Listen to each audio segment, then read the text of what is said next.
It feels like quite a surreal week, as you could imagine. You know, a week in which you have a baby, vote in the most important vote of your life against Brexit, move house, put your first child into a new nursery. A lot happened in 1 week, but considering that, I feel well, and I'm really proud that I did end up delaying the birth, which wasn't an easy decision, but it sounds like it might have had an impact. When I was first told that I had gestational diabetes and I had to bring the birth forward by 3 weeks, the first thing I said to my husband was, this clashes with the Brexit vote.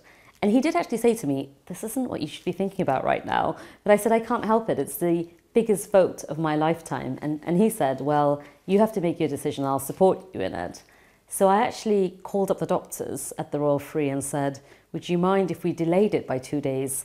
Because bear in mind, at the time, the Prime Minister hadn't said whether it was going to be on the Tuesday or Wednesday, and they wanted me to have the C-section on the Tuesday, so I delayed it to the Thursday.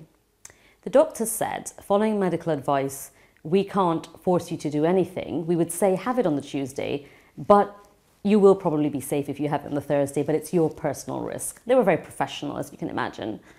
When I went in, I was overwhelmed with the level of support I had when I went in, because at that point I could barely move. I was immobile, I had high blood pressure, I had gestational diabetes, everything a woman doesn't want before pregnancy.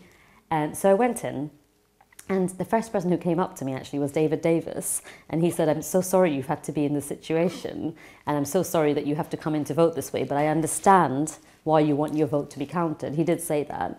And throughout the course of the evening, which was an exhausting evening, I was approached by the Prime Minister, by the Leader of the House, by people from the SNP, by the Green MP, by everyone, Lib Dems. Every single person came up to me and offered nothing but support and sympathy for the position that I was in terms of coming in. So when I had my first child, which was 2.5 years ago, I went back to work after 6 weeks. I had a C-section then as well, an emergency one.